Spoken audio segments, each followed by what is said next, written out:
Trend को तुम्हें set करना चाहिए, फॉलो नहीं। गुरु शिष्य को सही रास्ता दिखाता है, उन्हें भटकाता नहीं है। अपने कॉलेज के लिए हमारे बच्चों की जिंदगी दांव पर मत लगाइए। माँ बाप भले अपने बच्चों को सुधार न पाए, पर गुरु ऐसा नहीं कर सकता।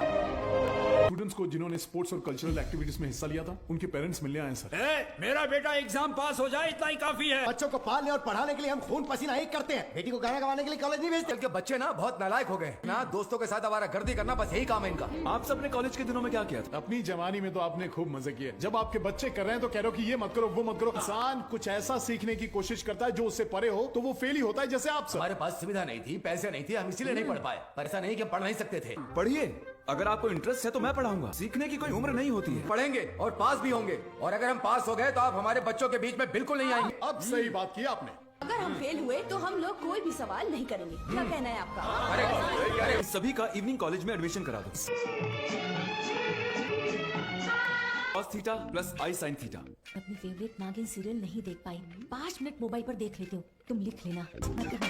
इम्पोर्टेंट टॉपिक है, प्लीज इसे नोट डाउन कर लीजिए। सर मास्टर जी, इम्पोर्टेंट टॉपिक है, जल्दी नोट कीजिए। उनके माता पिता को उन क्लासेस में बिठाकर उनसे अटेंडेंस पूरा करने का इरादा है तुम्हारा? एकता ना हो तो जीतने का सवाल ही नहीं उठता। उन बच्चों को अटेंडेंस दे रहा हूँ जो स्पोर्ट्स और कल्चरल एक्टिविटीज में हिस्सा ले रहे हैं, लेकिन सपोर्ट नहीं मिल रहा। माँ बाप को अपने बच्चों को समझना चाहिए। हर बच्चे के अंदर कोई ना कोई खूबी जरूर होती है। हम टीचर्स का फर्ज है उस दबी हुई खूबी को बाहर निकालना। एग्जाम में फेल होने का मतलब लाइफ में फेल होना नहीं है सर।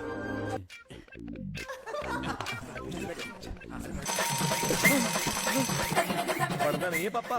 पढ़ाई कर रहे हो? मैं और आंटी साहब तो पढ़ाई कर रहे हैं, देख ले। हाँ, मैं और तुम्हारे पापा साथ में पढ़ाई कर रहे हैं बेटा।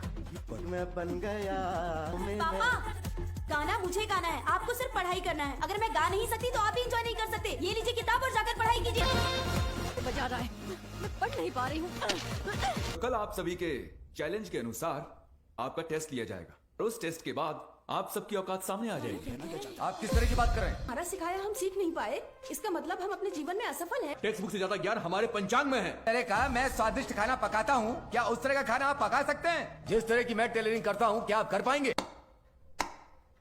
जो बातें मैं समझाना चाहता था वो सारी बातें आपने खुद ही बोल दी। आपके बच्चे में एक म्यूजिशियन है, उसे मैथ समझ नहीं आता। किसी बच्चे को डांसर बनना है तो वो केमिस्ट्री पढ़कर क्या करेगी? आपके बच्चे में अगर एथलीट छुपा हुआ है तो उसे फिजिकल फिटनेस की जरूरत है, फिजिक्स की नहीं। मार्क्स अगर अच्छे आते हैं तो बढ़िया, नहीं आते हैं तो उनके सेल्फ कॉन्फिडेंस को डाउन मत कीजिए। आपने अपने बच्चों पर अपने खुद के सपने थोप दिए हैं। आप सब लोग खुद ही अपने बच्चों को उनकी पसंद की हॉबी क्लास भेजते, फिर वो जैसे 10th में आते हैं सब कुछ बंद करवा देते। उन्हें खुद ही उनकी पसंद के ख्वाब दिखाकर उन्हें चकनाचूर कर देते। अपने बच्चों पर यकीन नहीं करेंगे तो और कोई नहीं करेगा। उन्हें उनके खुद के ख्वाब पूरे करने दीजिए।